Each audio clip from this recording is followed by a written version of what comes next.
is now 6:17 and it's time for What's Trending. If you've seen the Netflix show Love is Blind, Tinder is now introducing a similar way to date, but on your phone. No photos, just to chat at first, and the dating app announced the new feature called Blind Date.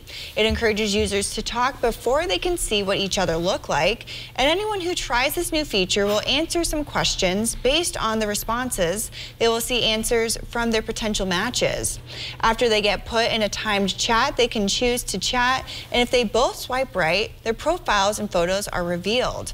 Tinder says it's led to 40% more matches than the fast chat feature, and Tinder still leads the dating app market with 7.8 million users as of 2022. Some rivals include Bumble, which has about 5 million users. So I know I've been on the online dating game for a bit. I've tried Tinder, Bumble, Hinge. I think I've tried about every single one of them. And sometimes you're successful and sometimes you're not. And sometimes you just have a great conversation. So I think this is interesting to chat with someone without knowing what they look like based on maybe what your preferences are, and see if you guys are a match. Yeah, because there's always those sayings that you grew up hearing about true beauties, like inner beauty, or don't judge a book by its cover. Right. So this could actually be a really good feature, and I know we were talking about relationship stuff in a story earlier, so this could actually help like boost that among young people. So I like the idea. Yeah, it can be, and of course there's always that precautionary thing you always got to take with these apps too, because you always, and I know you're laughing, but I mean there's always those fakers on there that there was the Tinder swindler that just came out. Yeah, so it's one of those things that even with this feature too, I mean you can never echo it enough. You always got to be careful, even with this, whenever you're messing with those online dating apps, because you never know when someone's not being smart. And I just won't even go further because I want to keep it clean for TV, so we'll just leave it that way. Let's keep it for that, and those actually do lead to relationships and hopefully marriages. A lot of people nowadays are meeting on. It's good when it actually goes the way it should, but just hate when you have those people that ruin it for everyone. Yeah, for sure. So, but anyway.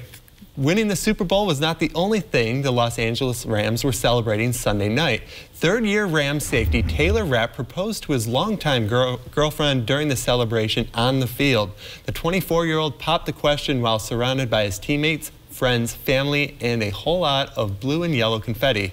Rapp and his girlfriend have been dating for more than 3 years, and by the way, she did say yes. Rapp made 7 tackles during Sunday's game, helping the team secure their 23-20 victory over the Cincinnati Bengals. And he is on quite a high right now, getting engaged, winning the Super Bowl. Like, that has to be probably best night of his life, probably. There was another player recently that just had that literally his that's our next story. That's our next story. Well, then I won't say anything right now. I'm sorry.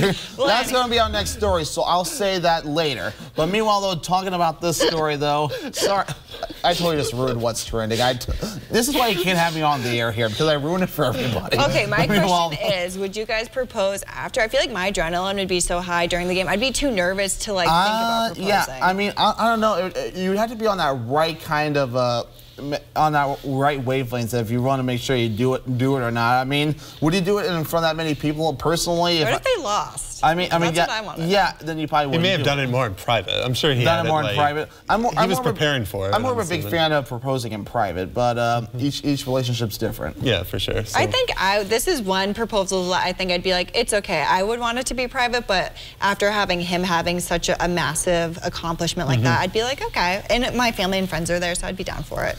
Yeah, definitely. Well, now the story I spoiled just a few minutes ago, actually.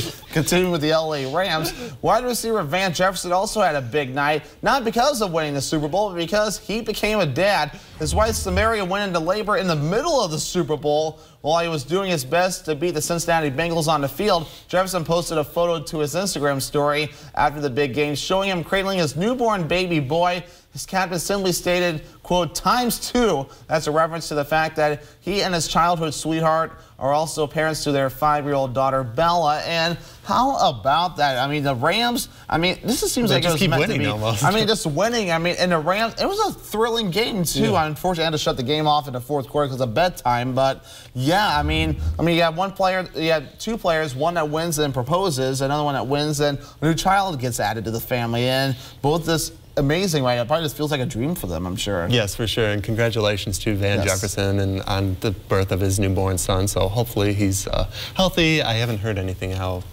I haven't heard anything either. I want to guess the no news is good news part. Yeah, that's what I would assume as well. But yeah, I think that's great. Like, they both got rings, and then they both have a new addition to the family that could carry on the legacy. So it's great for all around.